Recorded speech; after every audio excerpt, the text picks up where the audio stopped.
Tell him to bring out the whole Drake album.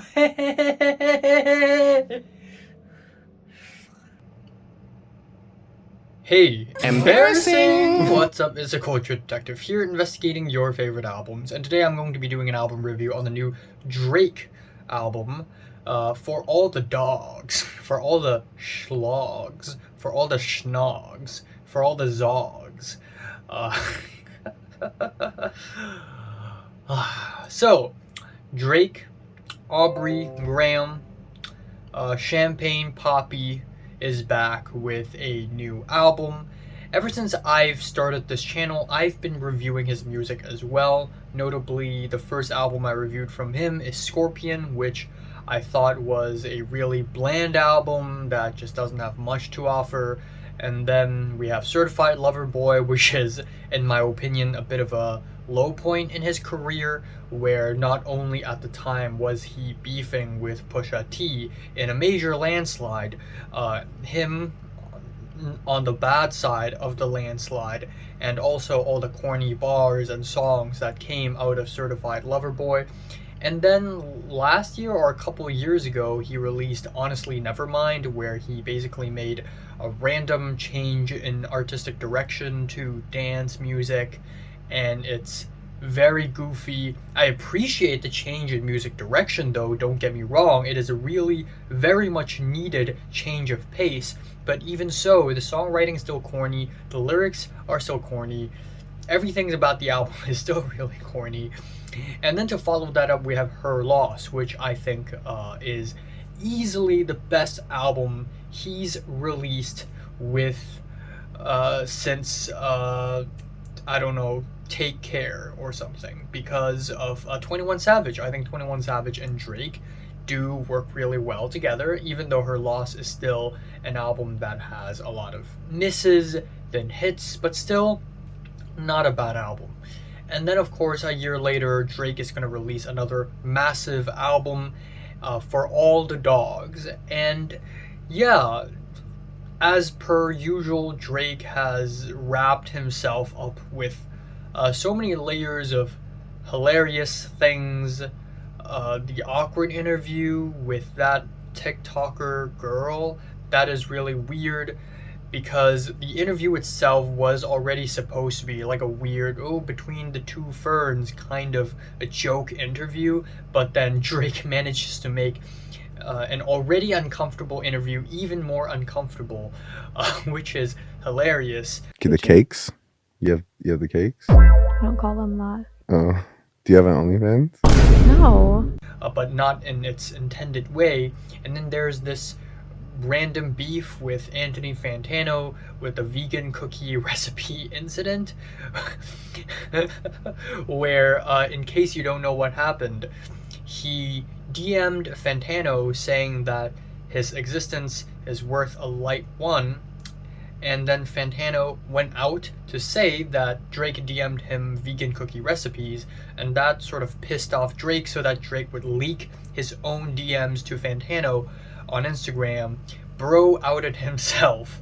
And then on top of that, we have this poetry book thing that he released earlier this year, where, just like many other YouTuber books, it's not good. It is a very bad book where he essentially writes one sentence per page, and it's getting all the Drake fans salivating, like, oh, this is so intelligent, this is so poetic, that boy different, and it's again hilarious.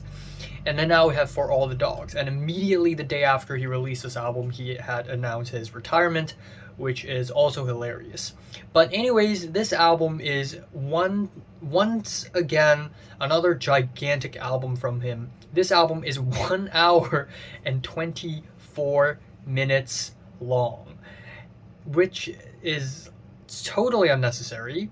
I cannot sit through this much Drake, and it is just too long for a Drake album. So that's like, I don't know, half an hour? No, this is more than an hour. Anyways, don't mind Lil Syndrome here. He's just hanging out for the time being. Anyways, let's talk about the album track by track. In fact, let's talk about the tracks that I like first. So the album opener, Virginia Beach, is actually a pretty good album opening. I like the chipmunk R&B vocals, the atmospheric synths. Drake sings on this track. Not only does he sing raps, he straight up sings on this track, and his singing is not that bad. It's a vibe. Of course, it is a good track if you ignore the silly lyrics, like the chorus of the track, lean in soda, Fanta, fantasizing. He's very thirsty. I get it now. Then we have another track, perhaps my favorite on the album, First Person Shooter, featuring J. Cole. J. Cole completely overshadows Drake. He went really hard on this track, and he sounds amazing. I also like the grimy trap beat on the track. It is totally a freaking banger. I also like the track 8 AM in Charlotte, which has the nice soul instrumentals and nice boom bap beat. There's a lot of energy in the performances. I think Drake gave some of the best deliveries and flows on the entire album on this track. And finally, a highlight on the album would be the track Rich Baby Daddy. This track is a total fucking mess. It's like two songs being played at once. It's like a sensual R&B song that is kind of atmospheric while it is stacked on top of a party banger, because what essentially happened on this track is we have SZA singing, who is really good. SZA sings really well on this track, and the other track where she appears, which I will talk about a little bit later. And then we have Sexy Red, who has these crazy bars about twerking for Drake and shake that ass for Drake, and it's like, it's ridiculous, it's crazy, it's unhinged, and I like it. It's catchy. It's definitely a track that woke me up in the sea, in the ocean of boringness that this album is, because damn, this album is boring.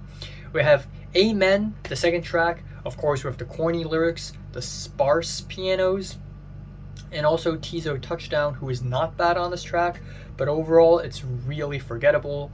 Then we have Calling for You, which starts off with the weird muffled verses from Drake, and then it randomly transitions into a spoken word rambling of some random girl, which has no rhyme or reason whatsoever, and she's complaining about how she's eating too much jerk chicken and oxtail and how she needs to switch up.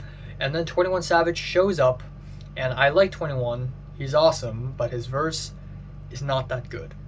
Then we have Fear of Heights, where Drake pretends to be Cardi on this rage styled beat, and yeah, it goes hard for like the first 3 seconds until it becomes too repetitive for its own good. And then we have lines like, I know you a cat, but can your pussy do the dog?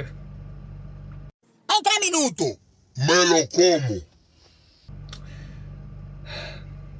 And then we have tracks like Daylight, which is also another track where he pretends to be Cardi, and it's another really basic track. And then halfway through the track we have a beat switch where his son Adonis spits some fire over some fire rap verse. You know what? Let me just play the verse for you, because it is absolutely fire.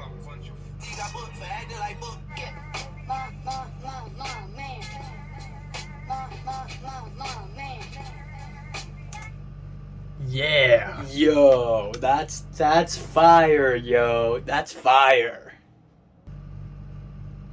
Okay, the next track is I Don't Give a Fuck, which has a beautiful, woozy, jazzy, beautiful intro, and it is amazing. Like, what the hell happened to Drake on this track? I don't know. It's really laid back, it's psychedelic, I love it.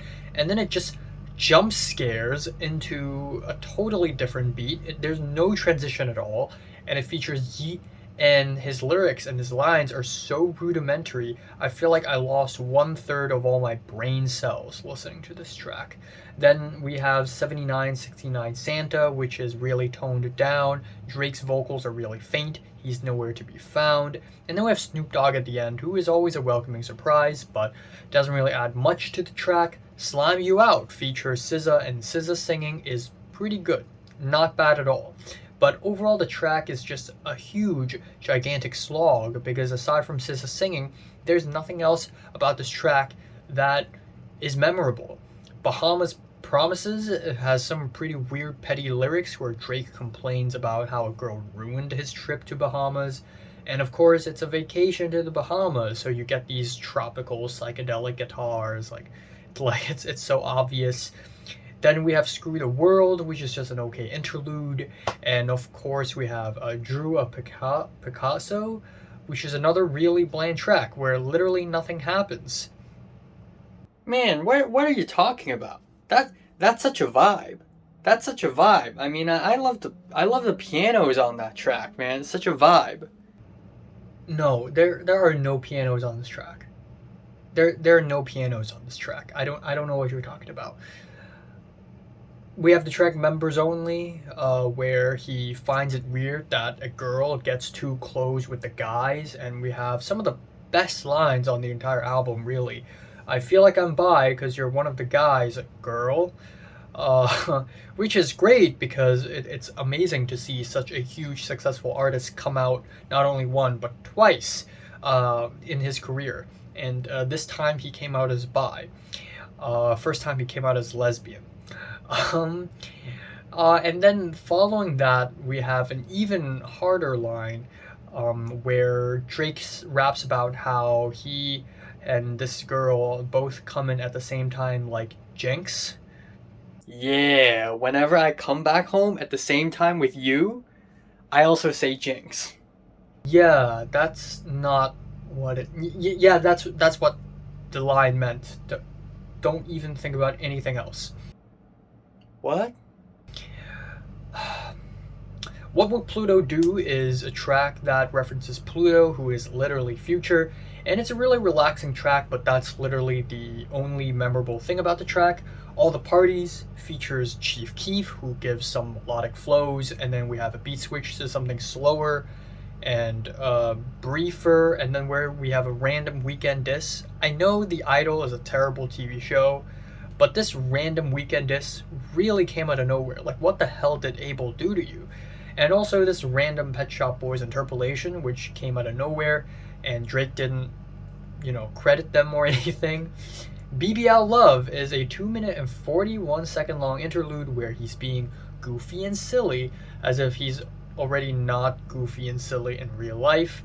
Outside of this track, Gently features Bad Bunny and is yet another boring attempt at Latin-flavored reggaeton banger.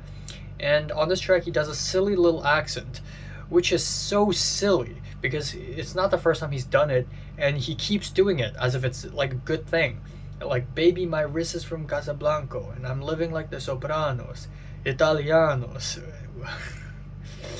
Another Late Night features Lil Yachty, and his feature is kind of bad with weird lyrics that don't even try to be smart or anything. And he also addresses his thing with Millie Bobby Brown. If you don't want people to talk about that, maybe don't rap about that.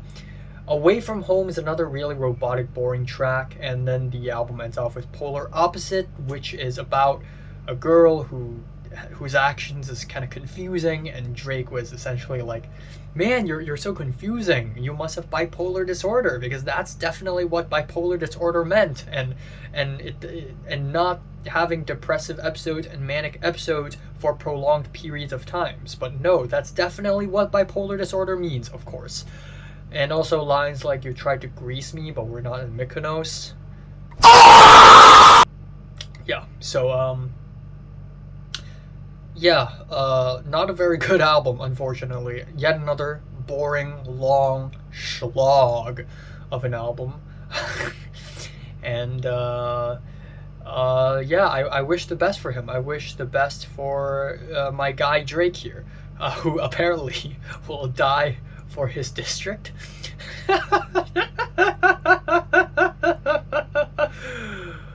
Light 4 out of 10. So if you listen to the new Drake album, comments below, let me know if you want more, and thanks for watching.